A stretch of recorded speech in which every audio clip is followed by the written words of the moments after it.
ஆண்டவராகிய இயேசு கிறிஸ்துவின் இனிய நாமத்தினாலே உங்களை நான் வாழ்த்துகிறேன். மறுபடியும் ஒரு விசை இந்த தொலைக்காட்சி நிகழ்ச்சி மூலம் உங்களை சந்திக்கவும், ஆண்டவரின் திருவார்த்தைகளை பகிர்ந்து கொள்ளவும், ஆண்டவர் கொடுத்த மேலான கிருபைக்காக நான் ஆண்டவருக்கு மகிமை செலுத்துகிறேன். கர்த்தர் அதிகமாய் ஆசீர்வதிப்பாராக.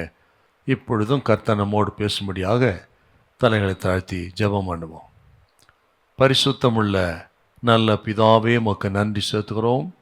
எங்களோடு பேசும்படி ஜெபிக்கிறோம். பரிசுத்த ஆவியானவரின் திரு கரத்தில் அர்ப்பணிக்கிறோம். உங்கள் நாமம் மகிமைப்படுவதாக. எல்லா தடைகள் இயேசுவின் நாமத்தில் விலகும்படியாக ஜெபிக்கிறோம். இயேசு கிறிஸ்துவின் மூலம் நல்ல பிதாவே, ஆமேன். Praise the Lord. இந்த நாள் தியானத்துக்கன்று மத்தேயு சுவிசேஷம் 11ஆம் அதிகாரம் 28, 29, 30 இந்த 3 வசனங்களை வாசிக்கும்படி கேட்போம். மத்தேயு 11, 28 முதல் 30 வசனங்கள். வருத்தப்பட்டு பாரம் சுமக்கிறவர்களே, நீங்கள் எல்லாரும் என்னிடத்தில் வாருங்கள், நான் உங்களுக்கு இளைப்பாறுதல் தருவேன். நான் சாந்தமும் மனத்தாழ்மையுமாய் இருக்கிறேன். என் நுகத்தை உங்கள் மேல் ஏற்றுக்கொண்டு என்னிடத்தில் கற்றுக்கொள்ளுங்கள், அப்பொழுது உங்கள் ஆத்துமாக்களுக்கு இளைப்பாறுதல் கிடைக்கும். என் நுகம் மெதுவாயும் என் சுமை லகுவாயும் இருக்கிறது என்றார். ஆண்டவராகிய இயேசு கிறிஸ்து சுவிசேஷ பகுதியிலே சொன்ன அற்புதமான ஒரு சுவிசேஷ வார்த்தைகள் இவைகள். மிகவும் பிரபலமான, பரிச்சயமான, விசேஷமான சுவிசேஷ வார்த்தைகள் இந்த 3 வசனங்கள். இது அறியாத கிறிஸ்தவர்கள் இருக்க முடியாது. ஆண்டவர் இயேசு கொடுத்த மிகப்பெரிய ஒரு அழைப்பாக இது காணப்படுகிறது. ஆண்டவர் இயேசு கொடுத்த அழைப்பு. இந்த நாள் செய்தியின் தலைப்பு அழைப்பு, இன்விடேஷன் என்கிற தலைப்பில் நம்ம தியானிக்கிறோம். உலகத்தில் பார்த்தீங்கன்னா பொது ஜனத்துக்கு பலவிதமான அழைப்புகள் பல இடத்திலிருந்து வருகிறது நம்ம பார்க்குறோம். அரசியல்வாதிகள் ஒரு பக்கம், இன்னும் மதவாதிகள் இன்னொரு பக்கம், நாத்திகவாதிகள், ஏன் விஞ்ஞானிகள் என்று பல நிலைகளிலே பலவிதமான மார்க்கங்களிலிருந்து ஜனங்களுக்கு பலவிதமான அழைப்பு கொடுக்கப்படுகிறது. ஆனால் இங்கே ஆண்டவராகிய இயேசு கிறிஸ்து பொதுவாக அனைத்து ஜனங்களும் கொடுக்கிற அந்த அழைப்பு மிகவும் விசேஷமான ஒரு அழைப்பாக இருக்கிறது. வருத்தப்பட்டு பாரம் சுமக்கிறவர்களே, நீங்கள் எல்லாரும் என்னிடத்தில் வாருங்கள், நான் உங்களுக்கு இளைப்பாறுதலை தருவேன் என்று ஆண்டவர் இயேசு சொன்னார். நான் உங்களுக்கு இளைப்பாறுதலை தருவேன் என்று சொன்ன அற்புதமான தெய்வம் ஆண்டவர் இயேசு. அந்த அழைப்பை ஏற்று அவரிடத்தில் வந்து இளைப்பாறுதலை, சமாதானத்தை, சந்தோஷத்தை, நிம்மதியை, வாழ்வுக்கான விடியலை பெற்றுக்கொண்டவர்கள் கோடான கோடி மக்கள் உலகத்தில். இதை கேட்டுக்கொண்டிருக்கிற நாமும் கூட அப்படித்தான் ஒரு நாள் ஆண்டவரின் அழைப்பை ஏற்று அவரிடத்தில் வந்து சமாதானம் இல்லாமல் இருந்து சமாதானத்தை பெற்றுக்கொண்டோம். இருளிலும் அந்தகாரத்திலும் இருந்த நம்மை கர்த்தர் அழைத்து வெளிச்சத்தின் பிள்ளைகளாய் மாற்றினார். இதை கேட்டுக்கொண்டிருக்கிற, பார்த்து கொண்டிருக்கிற நீங்கள் யாராக இருந்தாலும் சரி, ஆண்டவர் அறிந்த ஜனமாக இருந்தாலும் அறியாத இருந்தாலும் சரி, இந்த அழைப்பை ஏற்றுக்கொண்டு நீங்கள் ஆண்டவரிடத்தில் வாருங்கள். ஆண்டவர் உங்களுக்கு நல்ல சமாதானத்தை கொடுப்பார், சந்தோஷத்தை கொடுப்பார், நிம்மதியை தருவார். இப்போ இந்த வசனத்தை தியானிப்பதற்கு முன்பு அறிமுகமாக சில வார்த்தைகளை மனதில் வைக்கும்படி அன்பாக கேட்டுக்கொள்கிறேன். இந்த மத்தேயு 11ஆம் அதிகாரத்தை நீங்கள் பார்த்தீங்கன்னா, இந்த வார்த்தைகளை சொல்லுவதற்கு முன்பு இன்னொரு காரியத்தையும் ஆண்டவர் செய்திருக்கிறார். அது என்னன்னு கேட்டிங்கன்னா, 3 பட்டணங்களுக்கு ஆண்டவர் நியாய தீர்ப்பை கூறியிருந்தார். அதாவது கொராசீன், பெத்சாயிதா, கப்பர்நகூம் என்கிற பட்டணங்களுக்கு ஐயோ என்று சொல்லி ஆண்டவர் நியாய தீர்ப்பு வைத்திருந்தார். ஏன்னு கேட்டிங்கன்னா, ஆண்டவர் சொன்னார், உங்கள் செய்த பலத்த செய்கைகள் தீருவிலும் சீதோனை செய்திருந்தால் அவர்கள் உடனே ரெட்டுடுத்தி அவர்கள் மனந்திருப்பார்களே, நியாயத்தீர்ப்பு நாளிலே உங்களுக்கு நேரிடுவதை பார்க்கிலும் அவர்களுக்கு லகுவாக இருக்கும், உங்களுக்கு அதிகமான தண்டனை இருக்கும் என்று ஆண்டவர் இந்த 3 பட்டணங்களுக்கும் நியாயத்தீர்ப்பு வச்சார். ஏன்னு கேட்டிங்கன்னா, இந்த 3 பட்டணங்களும் கொராசின், பெத்சாயிதா, கப்பர்னூம் 3மே இஸ்ரவேல் ஜனத்துடைய பட்டணங்கள், இஸ்ரவேலின் பட்டணங்கள். அவர்களிடத்தில் ஆண்டவர் பலத்த செய்களை செய்தார், அற்புத அடையாளங்கள் நடந்தது, வசனத்தை போதித்தார். இவ்வளவும் கேட்டும் அந்த ஜனங்களிடத்தில் ஒரு மனம் திரும்புவதில்லை, எந்த ஒரு மாற்றமும் இல்லைங்க. ஆனால் தீரு சீதோன் பார்த்தீங்கன்னா அவங்க புறஜாதி ஜனங்கள், அவங்க எதையும் கேட்கவும் இல்லை, பார்க்கவும் இல்லை ஆண்டவர் செய்த காரியங்களை.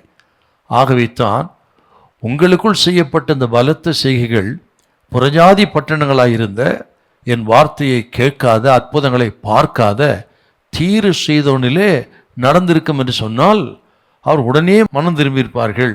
நீங்களோ மனம் திரும்பவில்லை என்று உங்களுக்கு ஐயோ என்று சொல்லி அந்த பட்டணங்களுக்கு நியாய தீர்ப்பு கொடுத்தார் அப்படின்னு அதை வாசித்து விட்டு தான் நம்ம இந்த பகுதிக்கு வந்திருக்கிறோம்.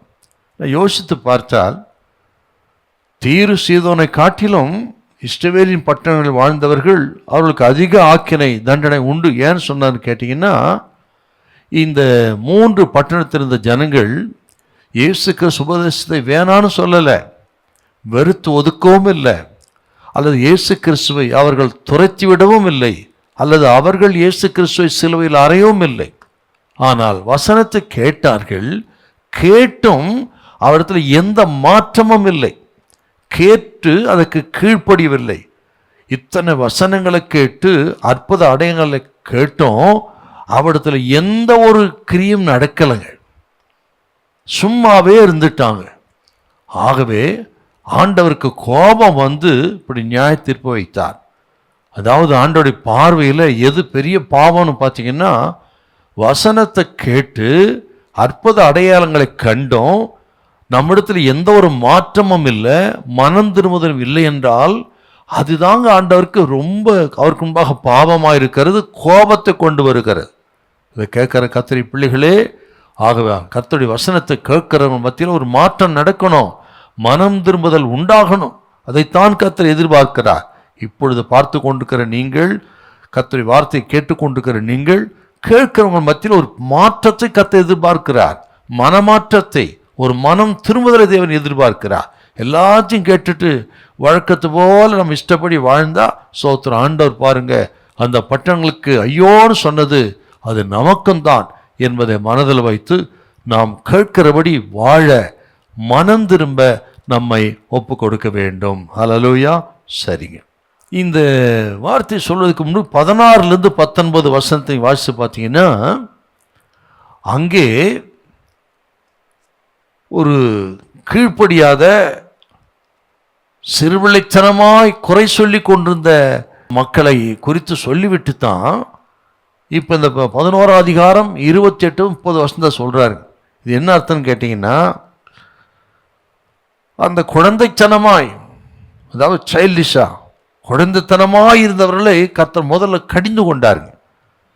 இப்போ என்ன சொல்கிறாருன்னா, அந்த 28-30 வசனத்தில் ஒரு குழந்தை போல விசுவாசித்து ஆண்டவரிடத்தில் வந்தால் அவர்களுக்கு நான் இளைப்பாறுதலை கொடுப்பேன் அப்படி சொல்கிறாருங்க. நல்லா கவனிக்கணும். குழந்தைத்தனமாய் இருந்து குறை சொல்லி கொண்டிருந்த மக்களை கடிந்து கொண்ட தெய்வம் அந்த குழந்தைகளைப் போல விசுவாசித்து ஆண்டவர் அழைப்பை ஏற்றுக்கொண்டு அவரிடத்தில் வந்து விட்டால் அவர்களுக்கு இளைப்பாறுதலை கொடுப்பேன், சமாதானத்தை கொடுப்பேன், சந்தோஷத்தை கொடுப்பேன், அவர்கள் பாரங்களெல்லாம் லகுவாக்குவேன் என்று ஒரு அழைப்பை கொடுப்பது தாங்க இந்த 11ஆம் அதிகாரம் 28 முதல் 30 வசனங்கள். இதை கேட்குறவங்க அப்படி சிறு பிள்ளைகளை போல் ஆண்டு விசுவாசிக்கணுங்க. அவர் சொல்றதை கேட்கணும். பெற்றோர் சொல்றது சிறு பிள்ளைகள் அப்படியே கேட்பார்கள், அதை போல நம்ம கேட்கணும்.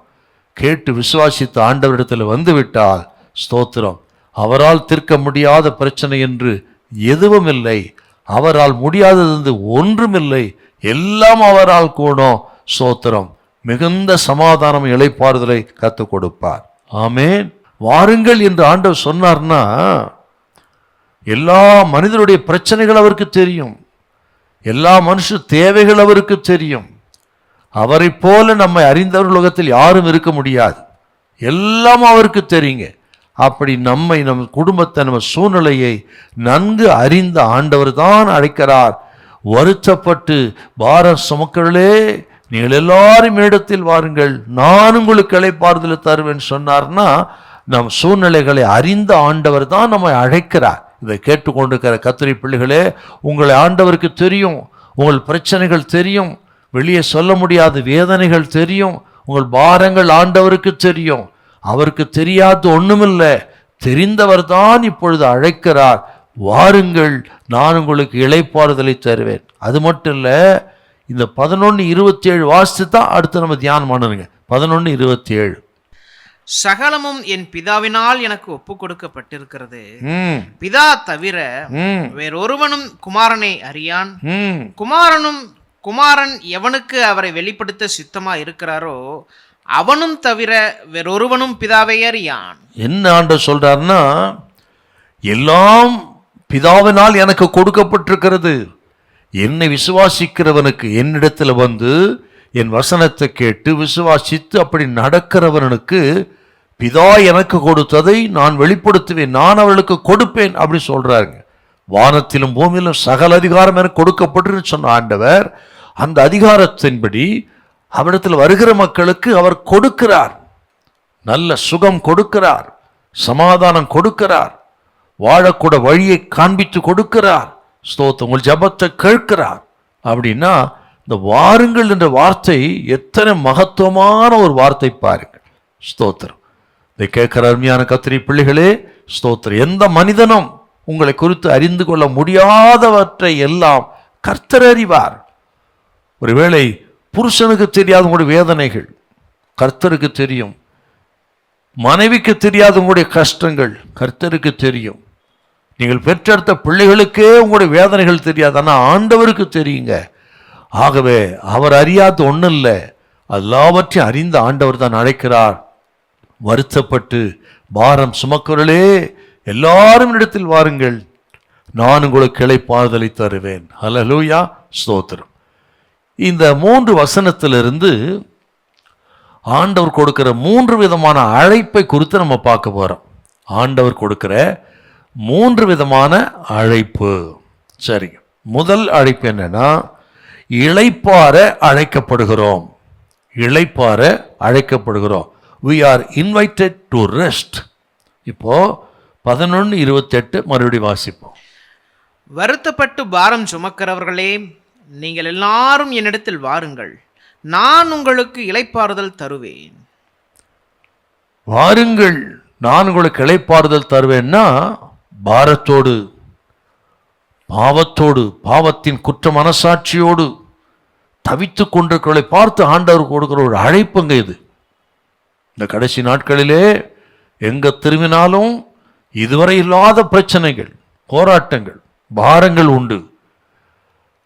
எங்கே போய் என் பிரச்சனை தீர்த்து கொள்வது என்று வழி தெரியாமல், திக்கு தெரியாமல் காட்டில் அலைவது போல மக்கள் இருக்கிறார்கள். வியாதி பெருகிவிட்டது. பிரச்சனைகளுக்கு பரிகாரம் எங்கே போனாலும் கிடைக்கும் என்று நம்பி போன இடங்களில் கிடைக்கல. சில விஷயங்கள் ஒண்ணுமே புரியல, தலைக்கு மீறி போய்விட்டது என்கிற நிலைமையில பாரத்தில் மக்கள் தவிக்கிறார்கள். இந்த காலங்கள் அப்படி இருக்கிறது. எல்லா இடங்களும் அப்படித்தான் இருக்கு, உலகம் முழுவதும்.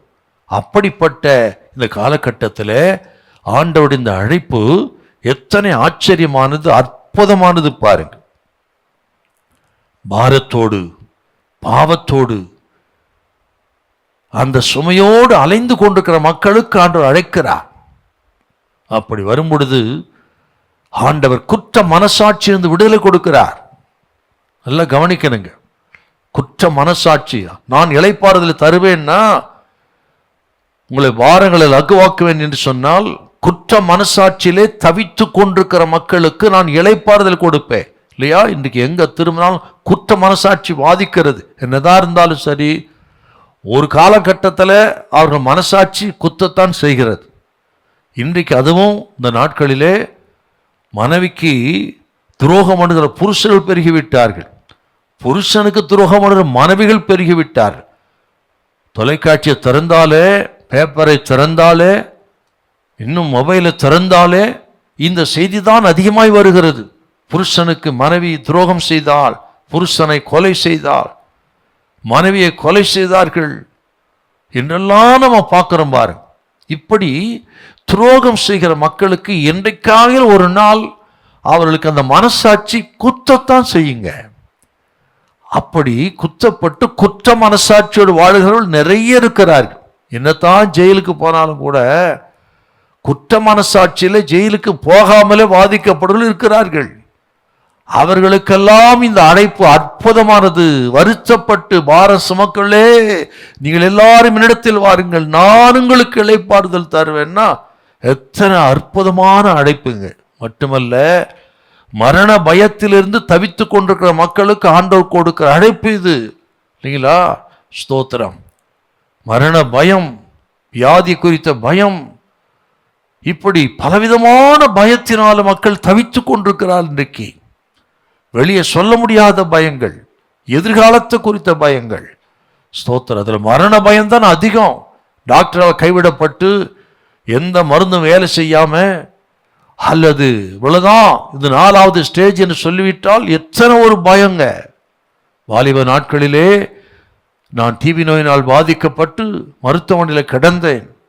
அப்பொழுது மரண பயம் என்னன்னா எனக்கு நல்லாவே தெரியும். எல்லாராலும் கைவிடப்பட்ட நிலைமையில கிடந்தேன். மரண பயத்தினால் பாதிக்கப்பட்டு அதிகமாக இதனால் பாதிக்கப்பட்ட ஒரு வாலிபனாயிருந்தேன். எனக்கு நல்லா தெரியும். அப்படிப்பட்ட என்னை இயேசுநாதர் சந்தித்து என்னை ரட்சித்து மரண பயத்தை விடுதலையாக்கினார். இப்படி மரண பயத்தினாலே பாதிக்கப்பட்ட மக்கள் ஏராளமாக இருக்கிறார். அவர்களுக்கு ஆண்டவர் கொடுக்க அழைப்பு, வருத்தப்பட்டு பார சுமக்கிறவர்களே, நீங்கள் எல்லாரும் இடத்தில் வாருங்கள். நான் ஆரம்பத்தில் சொன்னது போல வாருங்கள்ங்கிற அழைப்பை அரசியல்வாதிகள் கொடுக்கிறார்கள், நாத்திகவாதிகள் கொடுக்கிறார்கள், மதவாதிகள் கொடுக்கிறார்கள், ஏன் விஞ்ஞானிகள் கூட கொடுக்கிறார்கள். ஆனால் அதுக்கெல்லாம் பின்னையில ஒரு விலைக்கரையும் இருக்கிறது. ஏதோ ஒரு எதிர்பார்த்து தான் செய்கிறார்கள். ஆனால் இயேசு அப்படி அல்ல. இயேசு சொல்லுகிற, இயேசு கொடுக்கிற இந்த இளைப்பாறுதல்ங்கிறது இலவசமானது. அவர் கொடுக்கிறார். வருத்தப்பட்டு பார சுமக்களே, நில்லானத்தை என்னிடத்தில் வாருங்க, நான் இளைப்பாறுதலை கொடுக்கிறேன்னு சொல்றாரு பாருங்க. தருவேன்னு சொல்றாருன்னா அவர் கொடுக்கிறாருன்னா அவர் விலை கொடுத்து இல்லைங்க. அவர் கொடுக்கிற சமாதானத்துக்கு, இளைப்பாறுதலுக்கு நாம் எதுவும் விலை கொடுக்க வேண்டிய அவசியம் இல்லை, இலவசமாய் கொடுக்கிறாருங்க. ஒரு வசனம் சொல்லுது, அற்புதமான வசனங்க. இதெல்லாம் யோசித்து பார்த்தா நமது ஆண்டவர் எத்தனை அன்பான தெய்வம் நம்ம புரிஞ்சுக்கலாம். ஏசாயா 55:1-2 வசனம் கொஞ்சம் வாசிங்களேன். 55:1-2. ஓ தாகமா இருக்கிறவர்களே, நீங்கள் எல்லாரும் தண்ணீர் அண்டைக்கு வாருங்கள். பணம் இல்லாதவர்களே, நீங்கள் வந்து வாங்கி சாப்பிடுங்கள். நீங்கள் வந்து பணமும் இன்றி விலையுமின்றி திராட்சரசமும் பாலும் கொள்ளுங்கள். பணமும் இன்றி விலையுமின்றி திராட்சரசமும் பானமும் கொள்ளுங்கள். நீங்கள் அப்பம் அல்லாததற்காக பணத்தையும் திருப்தி செய்யாத பொருளுக்காக உங்கள் பிரயாசத்தையும் செலவழிப்பானேன். நீங்கள் எனக்கு கவனமாய் செவி கொடுத்து நலமானதை சாப்பிடுங்கள். அப்பொழுது உங்கள் ஆத்துமா கொழுப்பான பதார்த்தத்தினால் மகிழ்ச்சியாகும். பார்த்தீங்களா? வந்து பானம் பண்ணுங்கள், விலையும் இன்றி. ஆக எந்த விதமான விலையில்லாமல நீங்க வந்து நான் கொடுக்கிற இளைப்பாறுதலை பெற்றுக்கொள்ளுங்க அழைக்கிறார் இருப்பார். இந்த அழைப்பு என்றால் ஏதோ கிறிஸ்தவர்களுக்கு தான் இல்லை, ஏதோ நீதிமான்களுக்கு தான் இல்லை. ஆண்டவர் நீதிமான்களுக்கும் சரி, அநீதிமான்களுக்கும் சரி, பரிசுத்தவான்களுக்கும் சரி, பாவிகளுக்கும் சரி, அனைவருக்கும் கொடுக்கிற அழைப்பு. வருத்தப்பட்டு பாரம் சுமக்கிறவர்களே, நீங்கள் எல்லாரும் என்னிடத்தில் வாருங்கள், நான் உங்களுக்கு இளைப்பாறுதல் தருவேன்னா பாகுபாடு இல்லை ஆண்டவரிடத்துல, பேதமில்லை ஆண்டவரிடத்துல, வேற்றுமையின் யாதொரு நிழலும் இடத்துல இல்லை. அனைவருக்கும் கொடுக்கிற அழைப்பு, அது இலவசமான அழைப்புன்னா இயேசு கிறிஸ்துவின் அழைப்பு எத்தனை ஆச்சரியமானது. வேதாகமத்தில் இப்படி நிறைய அழைப்புகள் இருக்கிறது. அதை கூட உங்களுடைய நினைவுக்கு நான் கொண்டு வர விரும்புகிறேன். ஆண்டவர் அழைக்கிற அழைப்பு வேதாகமத்தில் நிறைய இருக்குதுங்க. அதில் சில சொல்கிறேன் பாருங்களேன். சோத்திரம். முதல்ல அப்போஸ்தலர் 16:31 மட்டும் வாசிப்போம், அப்புறம் வரிசையாக சொல்கிறேன் நான். 16:31 அவரை விசுவாசிக்கும்படியான ஒரு அழைப்பு கொடுக்குறாரு. வாசிக்கலாமா?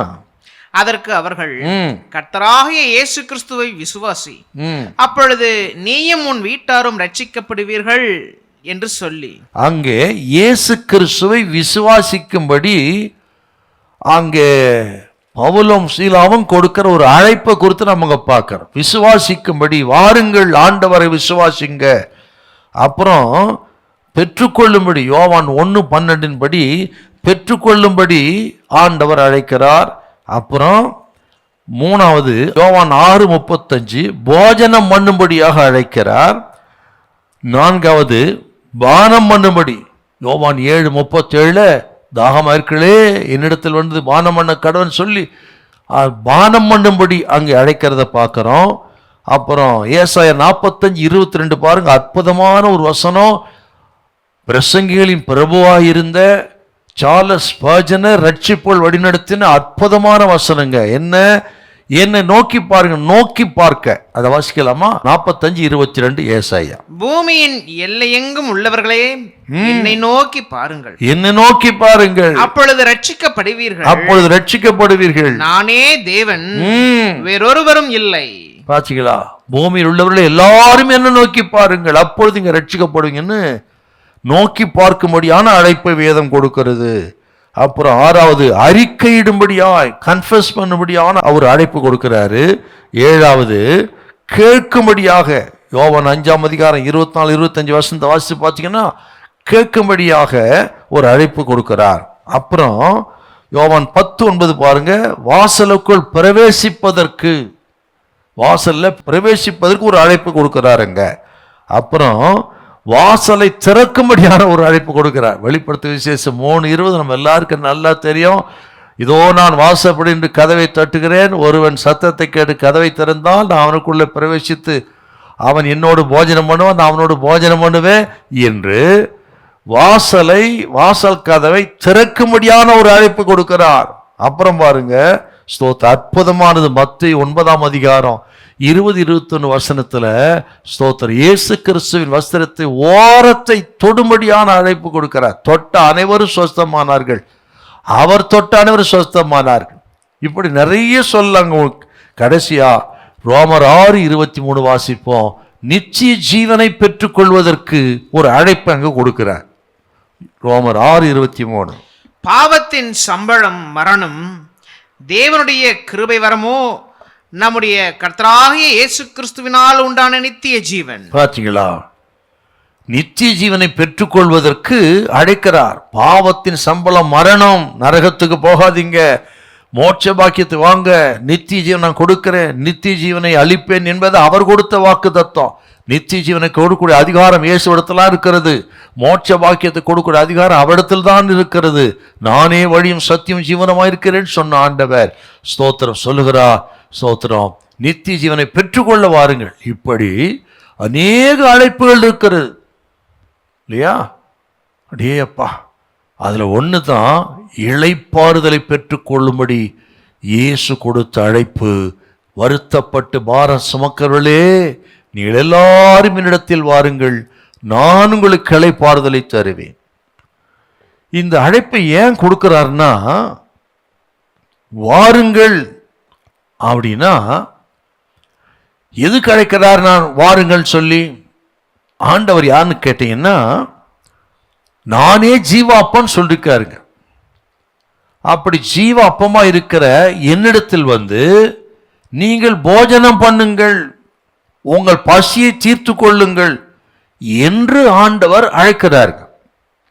அவ்விடத்தில் வந்து ஆண்டவர் விசுவாசிக்கிறவர்களுக்கு ஆண்டவர் அவர்கள் பசியை ஆற்றுகிறார். அவரிடத்தில் வந்து அவர் கொடுக்கிறதை பெற்றுக்கொள்வதற்கு, பானம் பண்ணுகிறவர்களுக்கு தாகத்தை தீர்க்கிறார். பசியை தாகத்தை தீர்க்கிறேன் வாருங்கள் அப்படின்னு அழைக்கிறார். இதில் என்ன விஷயம்னா, நிறைய பசி இருக்குது, தாகம் இருக்குது உலகத்தில் இல்லைங்களா? ஒவ்வொருத்தரும் ஒரு பசி தாகம் இருக்குது. நான் வெளிநாட்டுக்கு போகணுன்றதும், நான் அவ்வளோ படித்து இப்படி ஆகணுன்றதும், சென்ட்ரல் கவர்மெண்ட் வேலை வாங்கணுங்கிறதும், அல்ல அரசியலை சேர்ந்து பெரிய ஆளாகணும், என்னவோ நிறைய தாகம் பசி இருக்குது மக்களுக்கு. ஆண்டவர் இங்கே சொல்கிறது அது இல்லை. உலக பிரகாரமான ஒரு தாகத்தை பசி ஆண்டவர் சொல்லலைங்க. நான் அரசியலில் போய் பெரிய ஆள் ஆகணும், இல்லை நம்ம மாடி மேலே மாடி கட்டணும், வெளிநாட்டு போய் நிறைய சம்பாத்தியம் பண்ணணும். இந்த அழைப்பாண்டு இந்த பசி தாகத்தை சொல்லலை, ஆவிக்குரிய பசி தாகம்.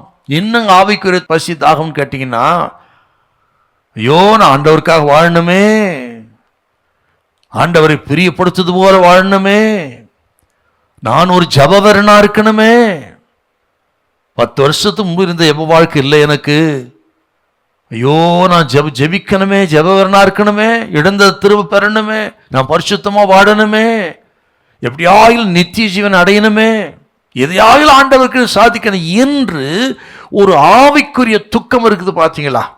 அந்த பசி தான் சொல்றாருங்க ஆண்டவருங்க, இல்லையா?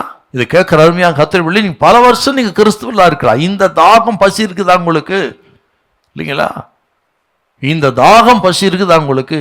அதுதான் ரொம்ப முக்கியம் நமக்கு. ஆண்டவர் குறித்த காரியங்கள், ஆவிக்குரிய காரியங்கள், அதில் பசி தாகம் இருக்கணும். லௌகிக துக்கம் அல்ல, ஆவிக்குரிய துக்கம் இருக்க வேண்டும். ஆகவே ஜபத்தை குறித்து, பரிசுத்தத்தை குறித்து, ஆண்டவரை பிரியப்படுத்துவதை குறித்து, ஆண்டவருக்காக வாழணும், எதையாக செய்ய வேண்டும் என்கிற பசி தாக பசியுள்ள மனுஷனுக்கு ஆகாரத்தின் மேல எந்த அளவுக்கு ஒரு வாஞ்சையா இருப்பானோ, தாகமுள்ள மனுஷன் தண்ணீர் மேல் எவ்வளவு வாஞ்சை ஆர்வமா இருப்பான், அதை போல ஆண்டவருக்குரிய காரியங்களில் தாகமா இருக்கணும். அப்படி தாகமா இருக்கிற ஜனத்தை தான் அழைக்கிறார், வருத்தப்பட்டு பார சுமக்கவர்களே என்னிடத்தில் வாருங்கள் என்று. அப்படி பசியோடு தாகமா இருக்கிறவங்க தான் அழைக்கிறார். அதுக்கு தாங்க இந்த அழைப்பு கொடுக்கிறார். இப்போவும் இந்த தொலைக்காட்சி நிகழ்ச்சி மூலம் கேட்கிற பார்க்க உங்களுக்கு அந்த அழைப்பு தான். யாருக்கும் என்னன்னு பேச நினைக்காதீங்க. ஸ்தோத்திரம். உங்களுக்குள்ள நிச்சயமாக ஒரு தாகம் பசி ஆண்டவருக்காக இருக்கும். அப்படிப்பட்ட அழைக்கிறார், வாருங்கள். ஸ்தோத்திரம். நிச்சயமாய் உங்கள் தாகத்தை பசியை தீர்த்து உங்களை ஆசீர்வதிப்பார். தேவ திட்ட நோக்கம் நிறைவேறும். ஹல்லேலூயா, பிரைஸ். இதுல இந்த வருத்தப்பட்டு வார்த்தைக்கு பார்த்தீங்களா, வருத்தப்பட்டு அதுல கிரேக்கத்தில் என்ன, சில கிரேக்கத்தையும் சொல்லுவேன், கவனிக்கணுங்க. கிரேக்கத்தில் கோப்பியாவோ அப்படின்னு வருதுங்க. அதுக்கு என்ன அர்த்தம் கேட்டீங்கன்னா, வேலை செய்து முற்றிலும் சோர்வு அடைந்து இருப்பது. இப்போ இந்த வருத்தப்பட்டு என்ற வார்த்தைக்கு கடினமாய் வேலை செய்து முற்றிலும் சோர்ந்து போயிருக்கிற ஒரு மனுஷனை குறிக்கிற ஒரு வார்த்தை. குறிப்பா யோவான் சுவிசேஷம் 4ஆம் அதிகாரம் 6 கொஞ்சம் வாசிங்களேன். யோவான் 4:6. அங்கே யாக்கோபுடைய கிணறு இருந்தது. இயேசு பிரயாணத்தினால் இளைப்படைந்தவராய் அந்த கிணற்றின் அருகே உட்கார்ந்தார்.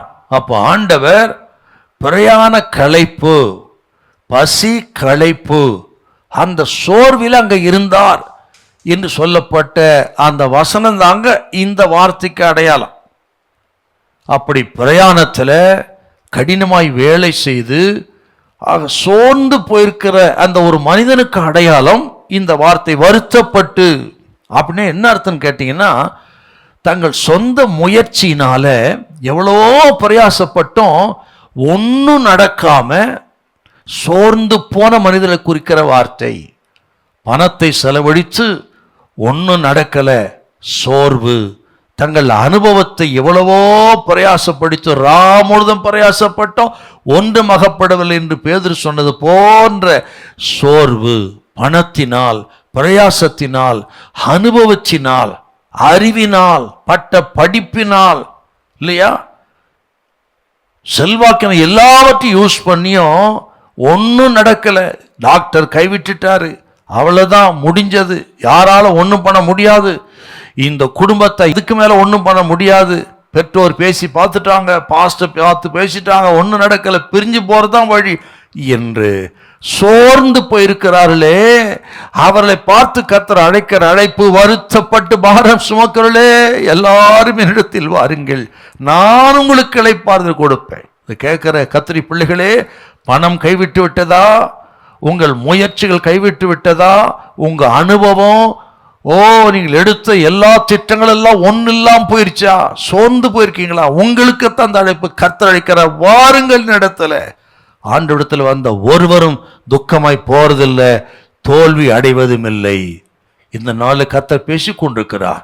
ஆக ஆண்டவரிடத்தில் வாருங்கள், உங்கள் தோல்வி ஜெயமாய் மாறும், உங்கள் வெட்கம் அவமானம் எல்லாம் மகிழ்ச்சியாய் மாறும், உங்கள் புலம்பலை ஆனந்த களிப்பாக மாற்ற பண்ணுவார். அந்த அதிசயத்தை கர்த்தர் செய்வார். நீங்க ஏன் தற்கொலை செய்து மடிந்து போக வேண்டும்? ஏன் நீங்க வேற மார்க்கத்தை தேட வேண்டும்? இயேசுவிடத்தில் பாருங்க. அந்த வார்த்தை தாங்க வருத்தப்பட்டு பாரம் சொன்னா அதுதான் சொல்லுதுங்க. இன்னும் கூட ஆவிக்குரிய மக்கள் பரிசுத்தமா வாழணும் என்று எவ்வளோ முயற்சி பண்ணி ஒரு வாரம் இருப்பாங்க, விழுந்து போயிடுவாங்க. செபிக்கணும் அப்படித்தான் பரிசுத்தமா. அதனால உண்டாகிறதான சோறு அதிகம் இன்றைக்கு மக்களுக்கு இருக்கு, ஆவிக்குரிய பிள்ளைகளுக்கு. ஒருவேளை பரிசுத்தம் வாழ முடியல, ஆண்டவர் விரும்புறது போல ஜெபிக்க முடியல, முயற்சி பண்ணி ஒரு வாரம் நிற்க முடியல, எடுத்த தீர்மானத்தில் ஒரு வாரம் நிற்க முடியல என்று சோர்ந்து போயிருக்கலாம். ஆண்டவர் உங்களுக்குத்தான் அழைப்பு கொடுக்கிறார். வருத்தப்பட்டு பாரச மக்களே வாருங்கள், இளைப்பாறுத்தரணும் அவர் தான் சொல்லியிருக்கார். ஆண்டவர் தேடி வாருங்கள், உங்களுக்கு நல்ல சமாதானத்தை தைரியத்தை கொடுப்பார். கர்த்தர் உங்களை கைவிட மாட்டார். ஹல்லேலூயா, ஸ்தோத்திரம். இப்போ வருத்தப்பட்டு, அப்போ இன்னொரு வார்த்தை, இந்த வருத்தப்பட்டு இந்த பாரம், அந்த 2 வார்த்தை சொல்லிட்டு அடுத்து குறிப்பு பார்க்கணுங்க. வருத்தப்பட்டு என்று சொன்னால் அது உள்ளான வருத்தத்தை குறிக்கிற ஒரு வார்த்தைங்க. அது உள்ளான வருத்தம், மன சோர்வு இல்லையா? அநேகருக்கு இன்னைக்கு எவ்வளோ முயற்சி செய்து அவர்கள் மன சோர்விலே இருக்கிறார்கள், மனம் தளர்ந்து போயிருக்கிறார் இல்லையா? அநேகரை பாருங்க, மனசு விட்டு போச்சுங்க. எனக்கு எவ்வளோ அந்த பிள்ளைகளுக்காக பிரயாசம் பண்ணி, இந்த குடும்பத்துக்காக பிரயாசம் பண்ணி ஒன்றும் நடக்கலைங்க, ஒன்றுமே நடக்கலை, மனசே விட்டு போச்சுங்கன்னு சொல்லுவாங்க. அப்படி அந்த மன சோர்விலே இருக்கிறவர்களுக்கு ஆண்டு கொடுக்க அழைப்பு. அப்புறம் பாரம் சுமக்கள் என்னால் அது வெளியரங்கமான பாரத்தை குறிக்கிறது. என்ன? உழைத்து வேலை செய்து வியாபாரம் பண்ணி பல நிலைகளிலே பிசிக்கலாக எவ்வளோ முயற்சி பண்ணி ஒன்றும் நடக்காம போயிடுச்சு. பார்த்தீங்களா? அந்த வெளிப்பிரகாரமான பாரத்தை இப்போ ஆண்டவர் சொல்றாரு, உள்ளான பாரமா இருந்தாலும் சரி, வெளியரங்கமான பாரமா இருந்தாலும், எந்த விதத்திலும் நீங்கள் சோர்ந்து போயிருந்தாலும் பயப்பட வேண்டாம். வாங்க, என்னிடத்துல நான் இருக்கிறேன், நீங்க வாருங்க, நான் உங்களுக்கு சமாதானத்தை கொடுப்பேன், வாழ்வுக்கான விடியலை கொடுப்பேன், ஒரு புதிய ஆரம்பத்தை கொடுப்பேன் என்று அழைக்கிறார் என்றா, அடே அப்பா, ஆண்டவரின் அழைப்பு எத்தனை ஆச்சரியமானது. வாருங்கள், வாருங்கள்னா அபவுட் டர்ன் அப்படின்னு அர்த்தம். உங்க போக்கில் போயிட்டு இருப்பீங்க, இதுதான் சரின்னு போயிட்டு தோத்துட்டீங்க, இப்ப அப்படியே திரும்பணுங்க. அதாங்க வாருங்கள், மனம் திரும்பும்படியான அழைப்பு. அப்படி வரும் பொழுது இளைப்பாறுதலை கொடுக்கிறார்.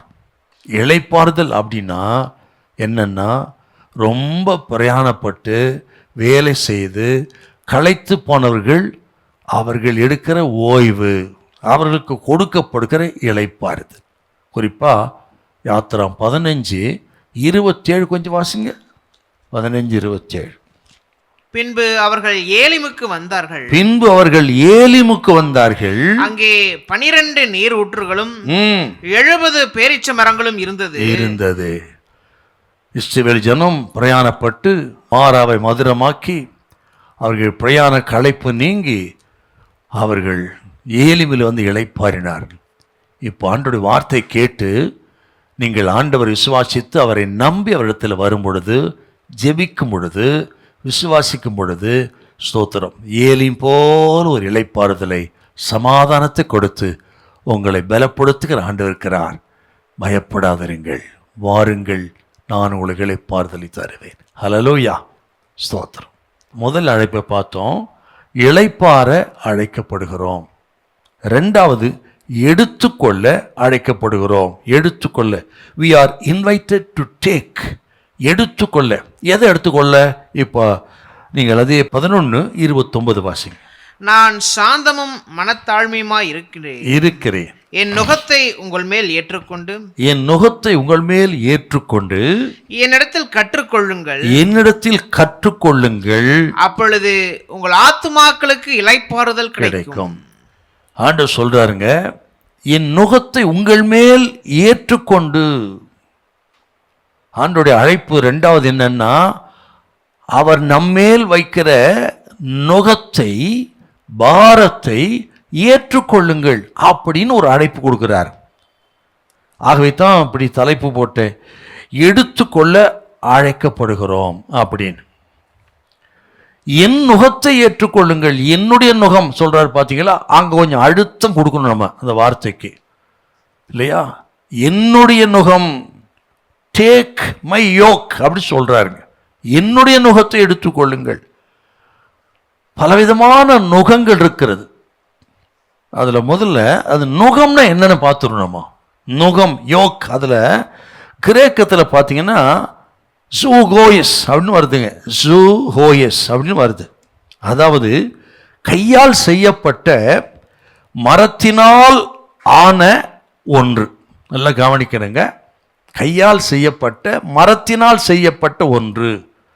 அதாவது ஒரு வீட்டு விலங்கு இருக்குது, மாடு எருது இருக்குது. அந்த எருது அல்லது மாடு அதை உழுவதற்கு, வண்டியிலே பூட்டி பிரயாணப்படுவதற்கு, பாரத்தை ஏற்றுக்கொண்டு போவதற்கு, கலப்பையில் பூட்டி ஏர் உழுவதற்கு பயன்படுத்தப்படுகிற நுகம். அப்படின்னா கலப்பையில் உழுவதற்கும் வண்டியில பாரத்தை சுமந்து கொண்டு போவதற்கு மாடுகளை பயன்படுத்தின அந்த நாட்களில். இப்போதெல்லாம் இல்லை, குறைஞ்சி போயிடுச்சு. அதற்கு அந்த கழுத்தில் 2 மாடுன்னா 2 மாட்டு கழுத்தில் நுகத்தடின்னு இருக்கும், நுகம் இருக்கும். அதாங்க அந்த நுகத்தடி தான் நுகம். அதை வைத்து தான் ஏர் பூட்டி உழுவார்கள், வண்டியில் போட்டி பாரத்தை ஏற்றிக்கொண்டு போவார்கள். அதை குறித்து சொல்லப்பட்ட வார்த்தை தான் அவற்றை சொன்ன, கையினால் செய்யப்பட்ட மரத்தினால தான் இந்த நுகம், நுகத்தடி. இது எதை குறிக்கும் கேட்டிங்கன்னா, அதாவது ஒரு எஜமான் தன் வேலையை செய்து முடிப்பதற்கு அந்த மாட்டையோ எருதையோ தன் கட்டுப்பாட்டில் வைப்பதற்கு அந்த நுகத்தை பயன்படுத்துகிறான். கவனிக்கணுங்க. ஒரு எஜமான் தன் மாட்டையோ எருதையோ தன் வேலை செய்வதற்கு அந்த விலங்கை தன் கட்டுப்பாட்டில் வைத்திருக்கிறதுக்கு அதுக்கு பயன்படுத்தப்பட்டுவது நுகம். ரெண்டாவது, நீங்கள் புரிந்து கொள்கிற விதத்தில் சொல்கிறேன். ரெண்டாவது, ஒரு மாணவன் ஆசிரியருடைய அவருடைய கட்டளைக்கு கீழ்ப்படிந்து அடங்கி இருப்பது போல், ஒரு மாணவன் ஆசிரியருடைய அவர் கட்டளைக்கு கீழ்ப்படிந்து அடங்கி இருக்கிறான் பாருங்க, அதுக்கு பேருங்க அதுதான் நுகம். அல்லது ஒரு அடிமை தன் எஜமானனுக்கு எல்லா நிலையும் அடங்கி இருக்கிறானே, அதாங்க நுகம் என்றால் அடங்கி இருப்பது. இப்போ ஆண்டவர் என்ன சொல்றாரு? என் நுகத்தை ஏற்றுக்கொள்ளுங்கள் என்றால் என் பலத்த கரத்துக்குள் அடங்கி இருங்கள். அதாங்க ரொம்ப முக்கியம் நமக்கு. அதுக்கு தான் ஆண்டவர் அழைக்கிறார், என் பலத்த கரத்துக்குள் அடங்கி இருங்கள். எஜமானுக்கு கீழே அந்த மாடோ எருதோ அடங்கி இருக்கிறது போல, ஒரு ஆசிரியருக்கு கட்டளைக்கு கீழே மாணவன் அடங்கி இருக்கிறது போல, ஒரு எஜமானனுக்கு அடிமை அடங்கி இருக்கிறது போல, ஸ்தோத்திரம், நான் உங்கள் மேல் வைக்கிற நுகத்தை சுமந்து கொண்டு அடங்கி என்னிடத்தில் கற்றுக்கொள்வதற்கு நீங்கள் ஆயத்தமாயிருங்கள் அப்படின்னு ஆண்டவர் சொல்றாரு. உங்களுக்கு ஆசீர்வாதமா சொன்னா தான் வழங்குன்னு சொல்றபடி 1 பேதுரு 5:6 வாசிங்கள. 1 பேதுரு 5:6. ஆகையால் ஏற்ற காலத்திலே தேவன் உங்களை உயர்த்தும் படிக்கு அவருடைய பலத்த கைக்குள் அடங்கி இருங்கள். அதுதாங்க நுகம். ஏற்ற காலத்தில் உயர்த்துகிற வரை அவருடைய பலத்த கரம், அந்த கரத்துக்குள்ள அடங்கி இருங்கள் என்றார். என்னுடைய நுகம் ஆண்டவர் சொல்றாருன்னா, என் நுகத்தை அப்படின்னா இந்த நுகங்களுக்கு ஆண்டவரே பொறுப்பு அப்படின்னு அர்த்தங்க. அவர் வைக்கிற, அவர் கொடுக்கிற நுகம் ஆண்டவர் கொடுக்கிறதுன்னு சொன்னால் அதற்கு அவர்தான் பொறுப்புங்க. என்றால் நம் வாழ்க்கையிலே ஆண்டவர் நம்ம பிரயோஜனத்துக்கென்று தான் அநேக பாரங்களை அனுமதிக்கிறார், சோதனைகளை அனுமதிக்கிறார்.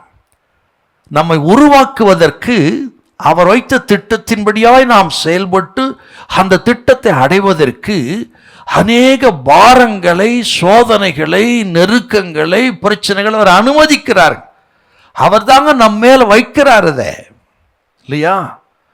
அப்படி நம்மேல் அவர் வைக்கிற அந்த நுகத்தை, பாரத்தை, சோதனைய நாம் சகித்து கொண்டு அவர் கரத்துக்குள்ள நீங்கள் பொறுமையாய் அடங்கி இருந்தால் கர்த்தர் சொல்றாருங்க, ஏற்ற காலத்தில் உயர்த்துவார், நல்ல இளைப்பாறுதலை கொடுப்பார். ஹல்லேலூயா, ஆமென். எப்படி அந்த மாடுகள் நுகத்தடியிலே தங்களை இணைத்து கொண்டு எஜமானுடைய கட்டளை கீழ்ப்படிந்து போகும்போது பிரயாணம் வாய்க்குது. அதே போல நாம் ஆண்டவருடைய நுகத்தடிக்கு ஆண்டவரோடு இசைந்து கொள்ளணும். திமிரக்கூடாது. எனக்கு எல்லாம் தெரியும், இவ்வளோ படிச்சிருக்கிறேன் சொல்லப்படாது. நான் பார்த்துக்கிறேன் சொல்லப்படாது. எவ்வளோ இருந்தாலும் தான் கஷ்டத்தில் அனுபவிக்கிறது போதும். இந்த வீடு வேண்டாம், அந்த புருஷன் வேண்டாம் என்று திமிரி போகக்கூடாது. அவருடைய பலத்த கரத்தில் இசைந்து அவரோடு இணைத்து கொள்ளுங்கள். அவர் அனுமதித்த பாரத்தோடு இணைத்து கொள்ளுங்கள். அப்பொழுது உங்கள் ஆத்துமாக்களுக்கு இளைப்பாறுதல் கிடைக்கும்னா நிச்சயமாகவே முடிவு உண்டு, நம்பிக்கை வீண் போகாது. ஹல்லேலூயா, ஸ்தோத்திரம். இப்போ நுகம், என்னுடைய நுகம் ஆண்டவர் சொல்றாருங்க. அப்ப கர்த்தருடைய நுகம் அப்படின்னா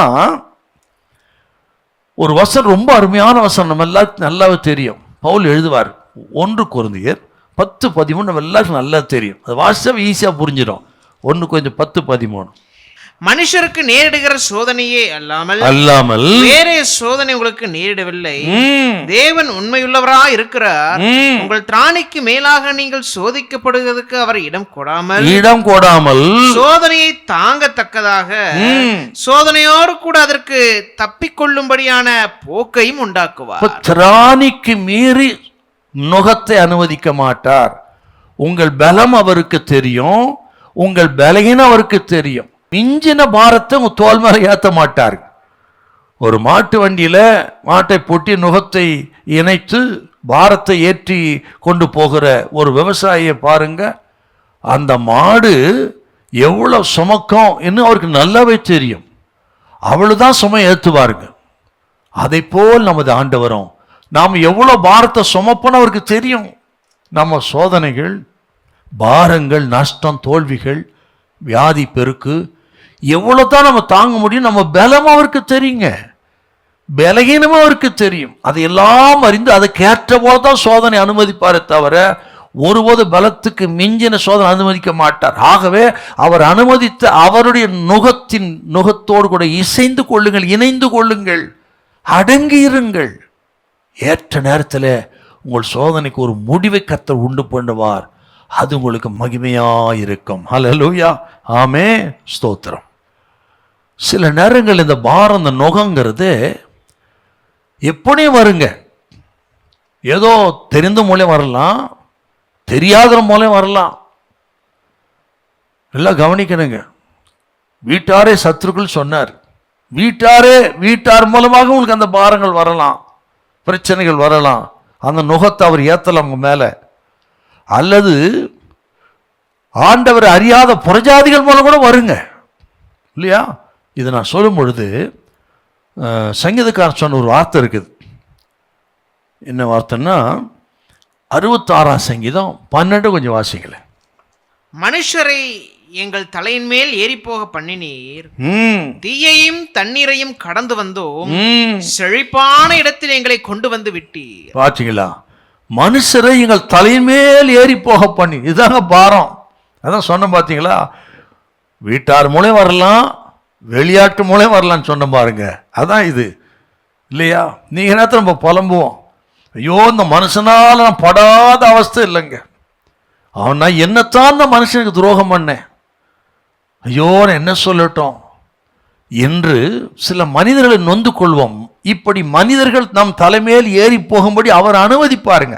இன்னொரு சங்கீதம் சொல்லுது பாருங்க, சூப்பரா இருக்கும்.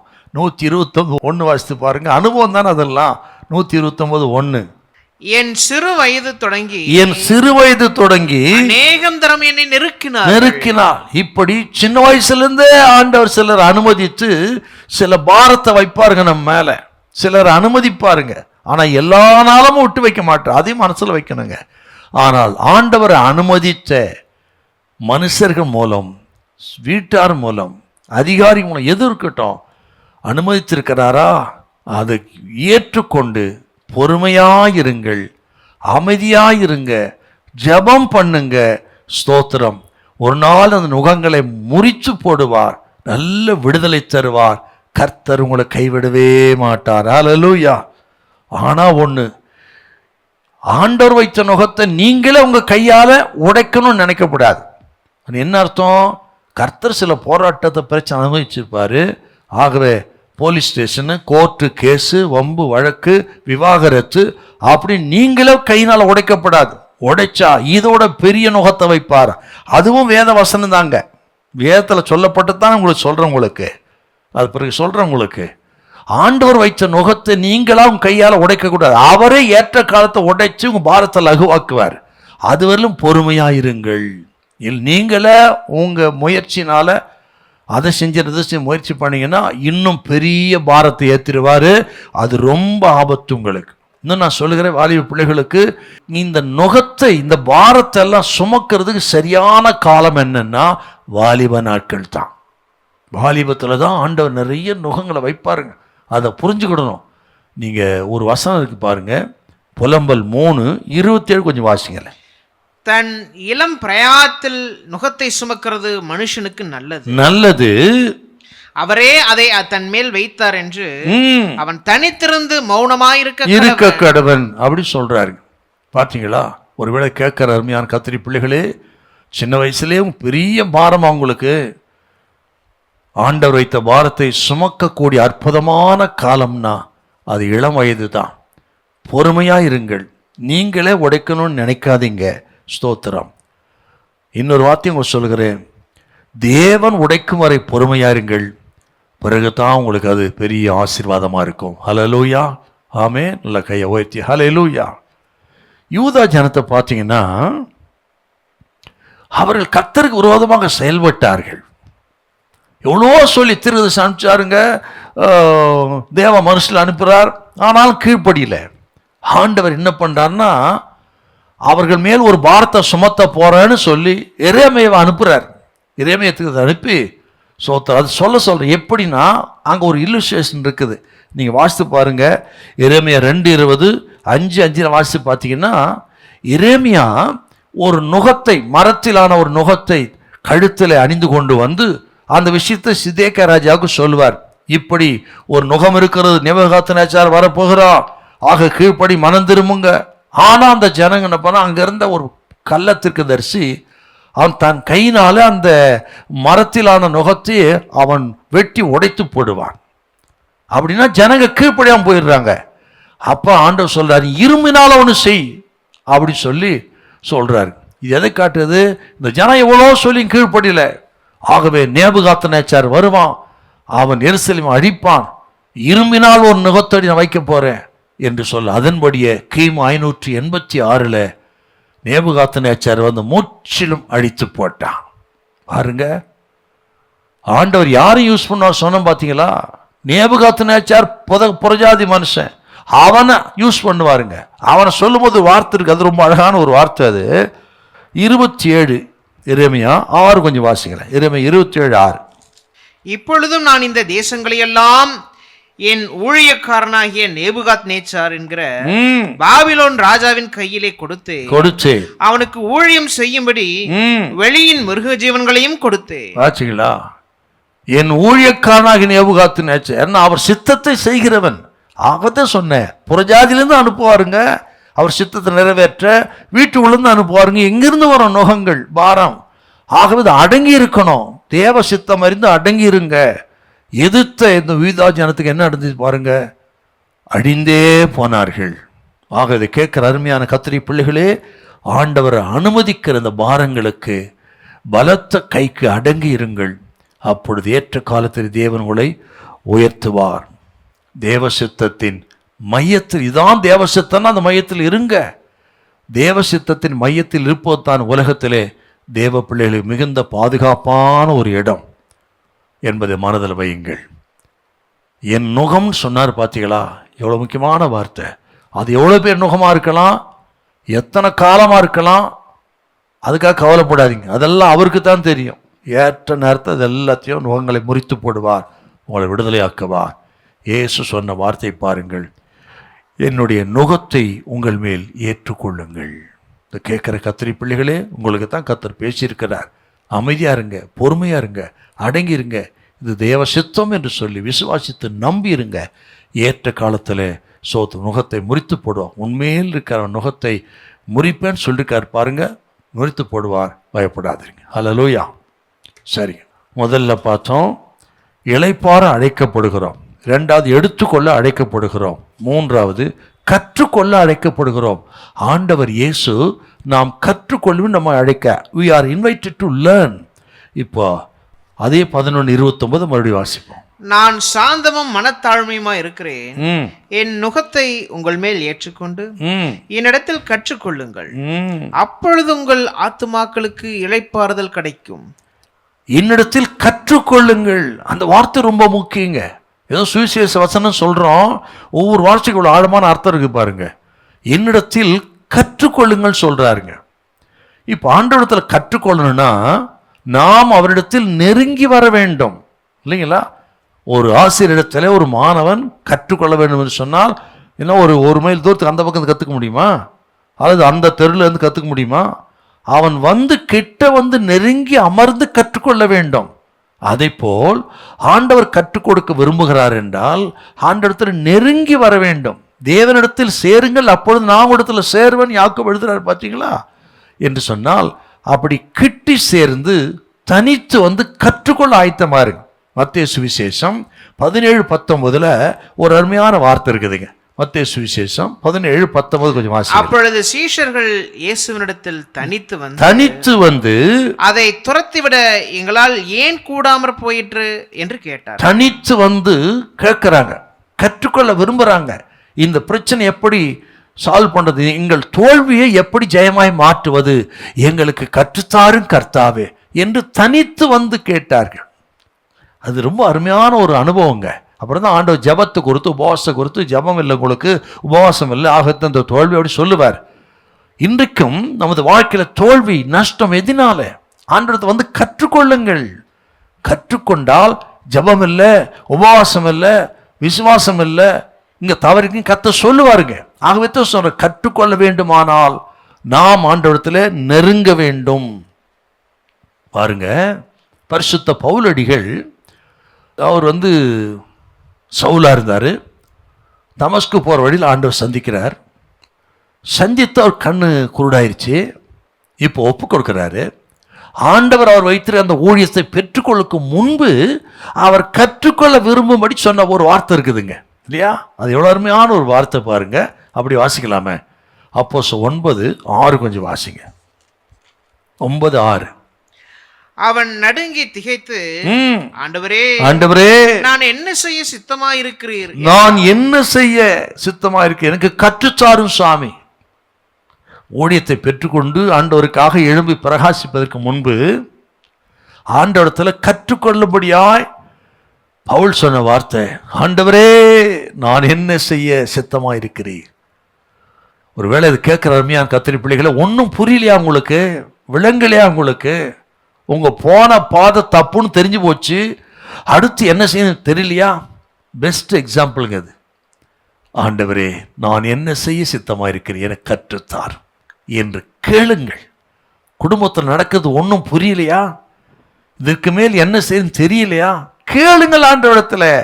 ஆண்டவர் கற்றுக் கொடுப்பார். அவர் கற்றுக் கொடுக்கிற தெய்வங்க. நம்மள அநேகர் வளரல. ஏன் சார் நம்ம வளரல? ஏன் வளரல? இன்னும் 10 வருஷம் 20 வருஷம் 30 வருஷம் ஆச்சு கிறிஸ்துவ வாழ்க்கையில் இன்னும் குழந்தை போல தான் இருக்கிறோம். ஜெபம் பண்ண தெரியல, சாட்சி சொல்ல தெரியல, ஆண்டவருடைய சித்தத்தை அறிய தெரியல. ஏன்னா நீங்கள் கற்றுக்கொள்ள விரும்பவில்லை. ஏன் வளரல? கற்றுக்கொள்ள விரும்பலைங்க. ஆண்டவர் போதிப்பதற்கு ஒப்பு கொடுக்கல. நீங்க அதுக்கு இடம் கொடுத்தா தானே. ஆண்டவரே எனக்கு டீச் பண்ணும், எனக்கு போதியும் என்று கேட்கல, அதுக்கு இடமே கொடுக்கல. ஆகவே நீங்க வளரல, இன்னும் குழந்தை மாதிரி இருக்கீங்க இல்லையா? அப்ப வளர வேண்டும் என்றால் நீங்கள் ஆண்டவரிடத்தில் நெருங்கி தனித்து கற்றுக்கொள்ளுங்கள். அதை ஆண்டவர் விரும்புகிறார். மரியாதை போல பாதத்தில் அமர்ந்து அவர் வாழ்ந்து வருகிற வார்த்தை என்னவா இருக்குமோன்னு இருந்தா பாருங்க. கற்றுக்கொள்ள தன்னை விட்டு எடுபடாத நல்ல பங்கை தெரிந்து கொண்டான்னு சொன்னார். அப்போ அவர் பாதத்தில் அமர்ந்து கேளுங்கள். நீங்கள் குடும்பமா தனிநபராக இருந்தா கேட்டு கற்றுக்கொள்ளுங்கள். அப்பொழுது வழியெல்லாம் கர்த்தர் வாய்க்க பண்ணுவார். ஹல்லேலூயா, ஆமென், பிரைஸ் தி லார்ட்.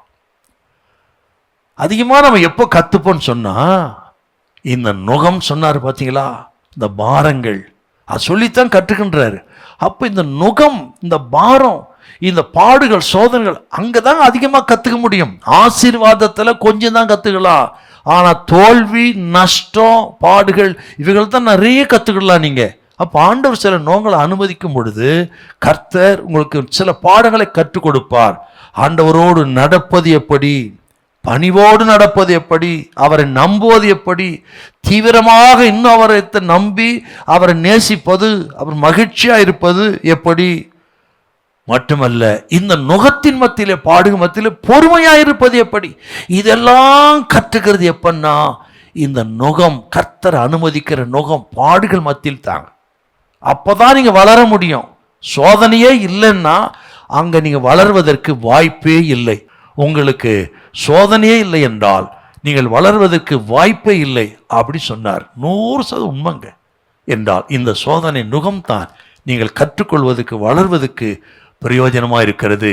ஆகவே அவர்கிட்ட சோதனை வரும் பொழுது அதுலேருந்து தப்பித்து வர்றதுக்கு வழியை தேடுறதை விட அதுலேருந்து என்ன பாடத்தை கற்றுக் கொடுக்கிறார் என்று கற்றுக்கொள்ளுங்கள். இதுவும் அனுபவம் தாங்க.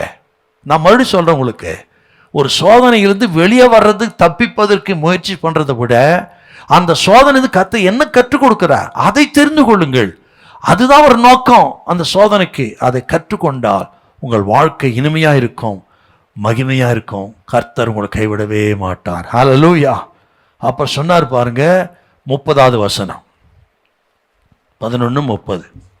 என் நுகம் மெதுவாயும் என் நுகம் மெதுவாயும் என் சுமை லகுவாயும் இருக்கிறது என்றார். என் சுமை லகுவாயும் இருக்கிறது அப்படின்னா அவருடைய பாரம் நுகம் எளிதாக இருக்கிறதுன்னு ஆண்டவர் சொல்றாருங்க. இது அர்த்தம் என்னன்னு கேட்டீங்க, மூல பாஷையில் எளிது அப்படின்ற வார்த்தை வருது பார்த்தீங்களா. உங்கள் ஆத்மாக்களை தரும் நுகம் மெதுவாக இருக்கும், சும்மா லகுவாக இருக்கும். இந்த மெதுவாக இருக்கும் அப்படின்னா அதுக்கு ஈஸியாக இருக்கும். கிரேக்கத்தில் அதுக்கு கெரஸ்டோஸ் அப்படின்னு வருதுங்க. கெரஸ்டோஸ் அப்படின்னு வருது. இது பொருள் என்னன்னா நன்றாய் பொருத்தக்கூடிய நுகம் அப்படின்னு அர்த்தம். நன்றாய் பொருத்தக்கூடிய நுகம். அதோட அர்த்தம் என்னன்னா, நான் ஆரம்பத்தில் சொன்ன பார்த்தீங்களா, மாடு எருது இதை வைத்து வண்டியில் பூட்டி ஓட்டுறாங்க, கலப்பையை பூட்டி ஏர் ஓட்டுறாங்கன்னு வச்சுக்கோங்க.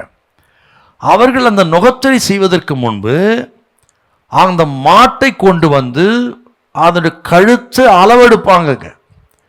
அந்த அளவு எடுத்து அந்த மாட்டுக்கு ஏற்றது போல நுகத்தை செய்து தான் பொருத்துவாங்க. பிறகுதான் அதை வண்டியில் பயன்படுத்துவாங்க, ஏரில் பயன்படுத்துவாங்க. இதுதாங்க நடக்கிற உண்மை. அதை போல் அதுதாங்க கர்த்தர் சொல்ற, என்னுடைய நுகம் மெதுவாக இருக்கும்னா சரியாய் பொருந்தக்கூடியதாக இருக்கும். அப்படிப்பட்ட பாரத்தை தான் உங்களுக்கு அனுமதிப்பேன். நான் பொருந்தாத ஒன்றை அனுமதிக்க மாட்டேன். சுருக்கமாக சொல்ல போனால் ஆண்டவர் அனுமதிக்கிற அந்த நுகங்கள், பாரங்கள் இருக்குதே, சோத்திரம், அவர் அனுமதிக்கிற சோதனைகள், பாரங்கள் எல்லாம் அது வாழ்க்கைக்கு எளிதாக இருக்குங்க. வாழ்க்கையே உங்களுக்கு அவர் அனுமதிக்கிறது கடினமாக இருக்காது, எளிதாக இருக்கும். சோத்திரம். நம்ம தான் என்ன சொல்கிறோம், ஓ இதெல்லாம் யாரால முடியும், இதெல்லாம் நடக்காது, அப்படி இப்படி ஆண்டவர் சோதிக்கிறா, அடிக்கிறா, உதைக்கிறா அப்படிலாம் சொல்கிறோம். No no no no. என்னுடைய நுகம் மெதுவாக இருக்கும்னா உங்களுக்கு ஃபிட்டாக இருக்கும். அவர் அனுமதிக்கிற சோதனைகள் நெருக்கெல்லாம் பொருத்தமாக இருக்கும். சோத்திரம். உங்கள் பலத்துக்கு மீறிலாம் சோதிக்க மாட்டான்னு அர்த்தங்க. கற்றுக்கொண்டால் வாழ்க்கை எளிதாக இருக்கும் அப்படின்னு சொல்கிறார் சுருக்கமாக. அருமையான கத்திரி பிள்ளைகளே, ஸ்தோத்திரம். ஆண்டவர் அனுமதிக்கிற காரியங்களை கற்றுக்கொள்ளுங்கள். சோதனைகள், பாடுகள் மத்தியில், அப்பொழுது வாழ்க்கை உங்களுக்கு எளிதாக இருக்கும், கடினமாக இருக்காது. ஸ்தோத்திரம். ஆண்டவரை நீங்கள் நேசித்தால், ஆண்டவில் அன்பு கூர்ந்தால், அவர் அனுமதிக்கிற பாரம் எதுவும் உங்களுக்கு பாரமாகவே தெரியாது. ஆண்டவரை அதிகமாக நேசிப்பதினால், நேசித்தா அவர் அனுமதிக்கிற எந்த சோதனையும் உங்களுக்கு பாரமாக இருக்காதுங்க. எளிதாகத்தான் இருக்கும். அதை தாங்க சொல்றாரு உங்களுக்கு. ஃபார் எக்ஸாம்பிள் என்னன்னா, ஆதியாகமம் 29:20 கொஞ்சம் வாசிங்க பார்க்கலாம். அருமையான ஒரு வசனங்க. ஆதியாகமம் 29:20. அந்தபடியே யாக்கோபு ராகேலுக்காக 7 வருஷம் வேலை செய்தான். அவள் பேரில் இருந்த பிரியத்தினாலே அந்த வருஷங்கள் அவனுக்கு கொஞ்ச நாளாக தோன்றினது. அத்தனை வருஷமும் கொஞ்ச நாளா இருந்தது. காரணம் ராகேல் மேல் வைத்த அந்த பிரியம். அவர்கிட்ட சொன்ன, ஆண்டவரை நேசித்தது உண்மையானால் அவர் அனுமதிக்கிற பாரங்கள் எல்லாம், ஸ்தோத்திரம், உங்களுக்கு ஈஸியாக இருக்கும். எளிதாக இருக்கும், பாரமாகவே இருக்காது. அதான் சொல்றாருங்க, என் நுகம் மெதுவாயும் என் சுமை லகுவாயும் இருக்கும். ஃபார் எக்ஸாம்பிள் சொல்கிறேன், ஒரு பையன் தன்னுடைய தம்பியை தோள் மேலே சுமந்துட்டு வரான்.